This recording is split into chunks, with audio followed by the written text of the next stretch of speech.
अस्सलाम वालेकुम।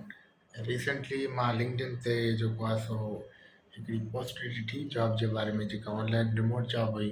त मूं उनखे जेको आहे सो हुन में अप्लाई कयो त मूंखे ईमेल रिसीव थी त तव्हांजो जेको आहे सो AI इंटरव्यू आहे, त तव्हां AI इंटरव्यू ॾिजो।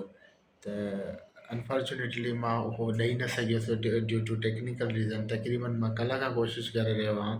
त उनजी जेका डेडलाइन हुई उहा 3:30 बजे अॼु ताईं हुई, पर मां हुनखे बीट न करे सघुसि, उहा मूंखां मिस थी वई। पर हिते जेको चवण जी ॻाल्हि इहा आहे त अॼुकल्ह AI ॾाढी एडवांस थी वई आहे। असांजो जेके जॉब्स हंट करण जो जेको प्रोसेस आहे उहो तमामु घणो एडवांस थी चुको आहे। पहिरीं असां हिकिड़ो सीवी ॾींदा हुआसीं, उन में जेको आहे सो ह्यूमन रिसोर्सिस वारा हुनखे पाण डील कंदा हुआ, हिकिड़ी हिकिड़ी शइ जेको आहे सो चेक कंदा हुआ। हाणे AI जो दौरु थी वियो आहे। हाणे जेके मतिलबु रेज़्यूमीज़ आहिनि उहे ऑनलाइन चेक थियनि थियूं, सॉफ्टवेयर जे जेको आहे सो थ्रू चेक थियनि थियूं। ऐं जेके इंटरव्यू वरिता था वञनि उहे बि AI जे थ्रू वरिता था वञनि। मूं तक़रीबन इंटरव्यू ॾिनो, तक़रीबन राउंड अबाउट 25 मिनट्स हलियो। उन खां पोइ बि उन खां को टेक्निकल एरर अची वियो आहे। मूं हुननि खे ख़ैर मेल कई आहे, पर को टेक्निकल एरर अची वियो जंहिंजे करे मां कंप्लीट न करे सघियुसि। त हिते ॿुधाइण जो मक़सदु इहो आहे त अगरि तव्हां यूनिवर्सिटी में पढ़ो बि था ऐं करंटली कंहिं बि यूनिवर्सिटी में पढ़ो था ऐं तव्हां जॉब एस्पिरेंट आहियो, अगरि जॉब जी तलाश में हो, पोइ तव्हांजी कहिड़ी बि फील्ड आहे, त हाणे तव्हांखे जॉब मार्केट जे लाइ रेडी थियणो आहे। मार्केट जे लाइ रेडी फॉर सपोज़ जेके गवर्नमेंट जॉब्स आहिनि उन्हनि में त को एॾो हार्ड एंड फास्ट रूल न आहे।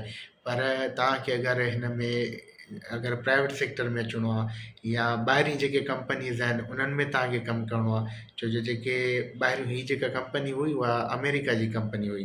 त चवण जो मक़सदु अगरि उन्हनि में हंट करणी आहे, उन्हनि जी सैलरी बि तमामु सुठी आहे ऐं रिमोटली तव्हां जेको आहे घरु वेठे कमु करे सघो था। त ॿुधाइण जो मक़सदु इहो आहे त इन शइ जे लाइ प्रिपेयर थी वञो। त पहिरियां तव्हांजा जेके हाणे जेका रेज़्यूमी थींदी उहा रेज़्यूमी तव्हांजी जेको आहे सो मतिलबु कंप्यूटर जे थ्रू चेक थींदी ऐं हुन खां अगरि इंटरव्यू थिए थो त मोस्ट प्रोबेबली हाणे जेके इंटरव्यू थींदा उहो बि AI इंटरव्यूअर हूंदो, उहो तव्हां खां वठंदो।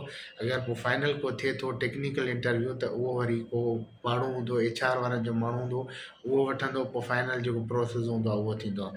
सो इन्हनि शयुनि खे फॉलो कयो। मां हिते ॾेई थो छॾियां, इन जे इन बिटवीन को ॾेई छॾींदुसि जेको मुंहिंजो सेशन हुयो इंटरव्यू जो, उन जे पिक्चर्स मां शेयर करे छॾींदुसि त इहो कीअं इंटरव्यू वरितो वेंदो आहे। त इन जे करे तव्हां पाण खे मार्केट लाइ रेडी कयो। त हाणे दुनिया चेंज थी थिए, इन जे करे ही मूं ग्रुप बि ठाहियो आहे, हिन में व्हाट्सअप जो चैनल बि ठाहियो आहे त जीअं वधि खां वधि तव्हांखे हिकिड़ो अवेयरनेस मिली सघे त हाणे ॾींहों ॾींहुं दुनिया कीअं चेंज थी थिए।